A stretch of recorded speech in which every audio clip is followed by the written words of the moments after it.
Welcome to Godless and Grounded. There is a belief that when something is labeled holy, it must be perfect. People grow up hearing that certain books are beyond criticism and must be accepted without question. But morality does not come from labels. Morality comes from examining the impact of ideas. A text that claims to guide all of humanity for all of time must be held to the highest possible standard. It should promote fairness, compassion, equality, and wisdom in clear and unambiguous language. It should never encourage hatred, harm, fear, or discrimination. So today we are going to look at some verses in the Quran that raise serious moral concerns. Before starting, let us make something very clear. This is not an attack on Muslims as people. Individuals can be kind, generous, and good regardless of what beliefs they hold. Many Muslims are peaceful simply because their own personal character is good. Our discussion is about the text, the words, the commands, what they mean, what they justify, and what kind of world they shape. The Quran repeatedly divides humanity into two groups: believers and non-believers, those who accept Islam and those who do not. This division is not just descriptive but moral. It suggests that one group is inherently better than the other. Believers are described as the best community. Non-believers are described as the worst of creatures.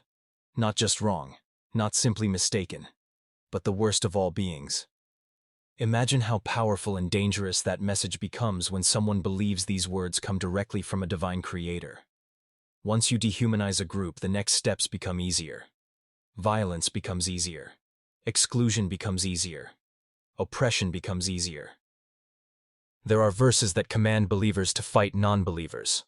Many people today say that these verses only applied to a specific historical context, that they were revealed in times of war. But the verses themselves do not contain those limitations clearly. The text does not say that violence is only allowed when attacked. It simply says, fight them, until a certain belief prevails. When a command is written without clear boundaries, it can be adapted to many situations, and history shows that it has been used this way. Extremist groups regularly quote these verses word for word to justify violence. They are not inventing anything. They are reading the text plainly. If a book is claimed to be divine, then it should not contain commands that can be used to justify cruelty. A perfect and all-knowing being would choose words that cannot be twisted into injustice. But in this case, the verses themselves are direct. If there is more than one interpretation, and one of those interpretations leads to violence, then the text itself is the problem. A divine message should not require mental gymnastics to avoid harm. Then there is the matter of punishment. The Quran describes hell in graphic detail. Burning skin, boiling water, chains, a fire that never ends. And who goes there? Not murderers or abusers only, but anyone who does not believe. Think about that. A person can live a kind life. They can help others. They can be honest and generous. But if they do not accept a certain belief, they are condemned to infinite torture. The crime is disbelief. The punishment is eternal pain. How can a fair being justify infinite punishment for a finite choice? If a teacher punished a child forever because the child disagreed, we would call that teacher abusive. If a parent burned their child for disobedience, we would call that parent cruel. So why do we call it justice when it is attributed to a deity? Moral standards should not change when we look upward. There are also verses that give men authority over women. Verses that allow husbands to discipline their wives physically. Even if someone attempts to soften the language, the message remains. One gender has power to use force over the other. This is not equality. This is not love. And we see the results in societies where such teachings are considered sacred. Women are taught to be silent. Women are shamed for wanting independence. Many women stay in abusive marriages because they are told that speaking out is sinful. When a holy book supports inequality, inequality becomes tradition, and tradition becomes normalized. The Quran also addresses slavery, but instead of abolishing slavery entirely, it sets rules for owning and managing slaves. It treats human beings as property that can be bought and owned. It even allows sexual access to female slaves. If a modern person claimed that owning humans is acceptable, they would be condemned immediately. So why should a book that claims to guide humanity for eternity not clearly condemn slavery? If something is truly divine, then it should lead humanity forward, not lock humanity into the moral systems of the past. Another major theme in the Quran is obedience. It repeatedly demands absolute submission. Submission to God, submission to the Prophet, submission to religious authorities, submission without question. Doubt and critical thinking are discouraged. The highest virtue becomes loyalty, not curiosity, not learning, not reasoning, blind loyalty. And blind loyalty is the foundation of control. A mind that is trained never to question can be led into anything, even violence, even cruelty, even silence in the face of injustice. Look at the real world. In many regions, questioning religion openly is dangerous. People can be attacked or imprisoned simply for expressing disbelief. This atmosphere of fear did not appear randomly. It comes directly from the idea that disbelief is not just different but evil, a threat, something that must be silenced. If a God gave humans the ability to think and question, why would that God punish them for using it? That does not reflect wisdom, that reflects insecurity. Supporters often argue that interpretation matters, that these verses should be read metaphorically or only in historical context. But this raises an important question. If a book claims to be a perfect guide for humanity, why does it need explanations? Why is it unclear? Why does it require scholars to reinterpret it again and again just to make it look moral? If a message came from an all-wise being, it should be universal, simple, timeless, and clear. It should not require excuses.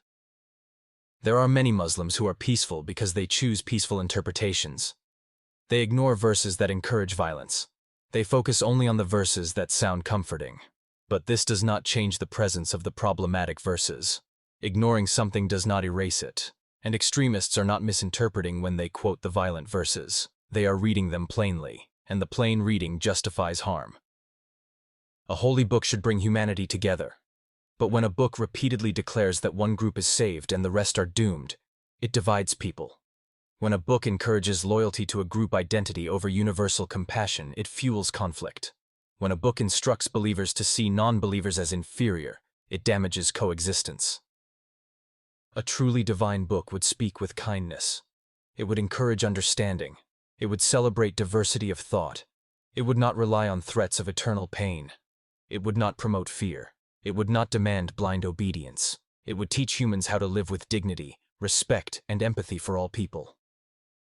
And this is why analyzing these verses is important, because ideas shape societies. Ideas influence actions. Ideas decide how people treat each other. A belief system that teaches superiority, obedience, and punishment will produce societies that reflect those values. Just as a belief system that teaches compassion, equality, and freedom will produce peace. If fear must be used to keep people inside a religion, then the religion is not based on love. If threats must be used to prevent questions, then the belief is not confident in itself. Truth does not require fear. Truth stands even when questioned. Truth welcomes examination. Truth invites discussion. So when we look at these verses honestly, without fear, without pressure, without emotional attachment, we start to see that not everything inside the book aligns with universal morality. And if something does not align with basic human goodness, we have the right to question it. We have the right to reject it. We have the right to choose compassion over command. And this brings us to the most important point of all. Morality must be chosen, not forced. If a person does good only because they fear punishment, then it is not goodness, it is survival. Real morality is when someone chooses kindness because they understand it, because they feel empathy, because they recognize shared humanity. A belief system that teaches people to fear, to obey, to submit without thinking, does not create moral individuals. It creates followers who act from fear, not understanding. And humanity cannot progress on fear. Humanity progresses through questioning, learning, compassion, and the courage to stand against injustice, even when that injustice is wrapped in sacred language. It is not disrespect to question. It is responsibility. Because if we do not question harmful ideas, then harmful ideas will continue to shape generations. As we continue this discussion, it is important to remember that no idea should be beyond examination. When we are told that a text is perfect, we must check whether its teachings actually reflect perfection. A truly divine message would lift human beings out of ignorance, violence, and inequality. But when we read certain verses of the Quran carefully, we find instructions that reflect the values of a tribal society of the past, rather than universal timeless morality. Let us examine the concept of loyalty to the religion above loyalty to humanity. The Quran emphasizes again and again that believers should not befriend non-believers. The text warns that forming close bonds with those outside the faith can corrupt belief. This creates a psychological barrier that prevents genuine human connection across belief lines. When children grow up hearing that outsiders are dangerous or misguided, they begin to fear those who are different. They begin to distrust people based only on identity, not character. This mindset has real consequences. It damages social unity, it prevents cooperation, and it creates suspicion and misunderstanding. Now consider how the Quran handles freedom of belief. Modern society values the right to choose one's beliefs freely, but the Quran teaches that apostasy, which means leaving the religion, is a serious offense.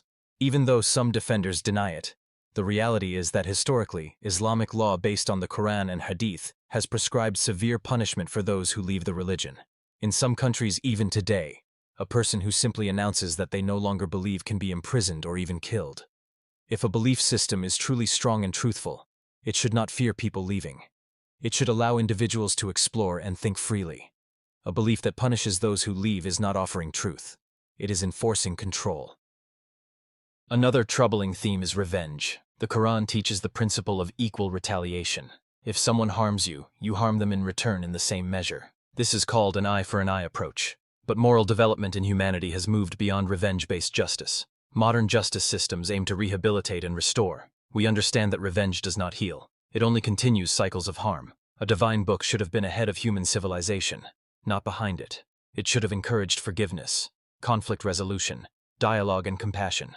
Instead, we see commandments that match the norms of ancient tribes where honor and retaliation were central values. Let us speak about children for a moment. A loving and wise deity would make children feel safe and supported.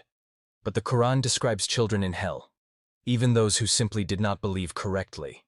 It describes torment so graphic that many believers avoid thinking about it in detail.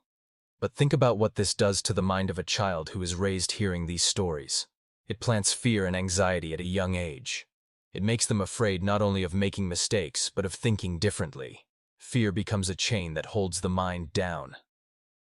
One of the most frequently repeated justifications for the verses we are discussing is the claim that the world was different back then. That society was harsher, more violent, more primitive, and that is true. But that raises an even more critical question. If a divine message came from an all-knowing eternal being, why would it reflect the standards of that time instead of elevating them? Why would an all-wise creator not say clearly that slavery is wrong, that women are equal, that freedom of thought is sacred, that violence must be limited, that compassion should have no boundaries? If the message in the Quran simply matches the culture of the 7th century, then it appears to be shaped by human history, not divine wisdom. Let us talk about moral growth. Human morality has evolved over time. We no longer see war as noble. We no longer see conquest as righteous. We no longer see women as property. We no longer see slavery as acceptable. But the Quran freezes morality at a particular point in history and calls it perfect. When something is labeled perfect, there is no room to improve, no room to evolve, no room to learn.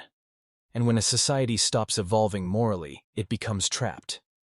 This is what we see in many religious societies. They cling to ancient norms not because those norms are wise, but because questioning them feels sinful. This becomes even more concerning when religious leaders use these verses to maintain authority. Leaders often claim that obedience to them is obedience to God, and because the Quran repeatedly demands submission to God and His representatives, people obey without hesitation. This allows those in power to manipulate others, to silence criticism, and to enforce their own interpretation of morality. This is not spirituality, this is control. Now think about how many times in your life you have heard someone say that suffering is a test from God, that injustice is part of a divine plan, that questioning suffering shows weak faith. This idea can prevent people from taking action to improve the world. If suffering is seen as sacred, then changing society becomes less important. But suffering is not sacred. It is something we should reduce wherever possible. Human beings have the power to solve problems, to build fair systems, to help one another. But when a book teaches that suffering is meaningful because it comes from a divine plan, people stop resisting injustice and start enduring it. Another key issue is the Quranic view of non-Muslims. The text often suggests that non-believers are blind, foolish, stubborn, ungrateful, and destined for destruction. These descriptions are repeated so frequently that they shape the subconscious mindset of believers. Even if a believer is kind, the idea still influences how they perceive others. It creates an invisible wall. It says, "This person is not like you. They are lost. They are wrong. They do not deserve the same respect." It becomes easy to disregard the humanity of someone you have been told is inferior. Think about everyday life.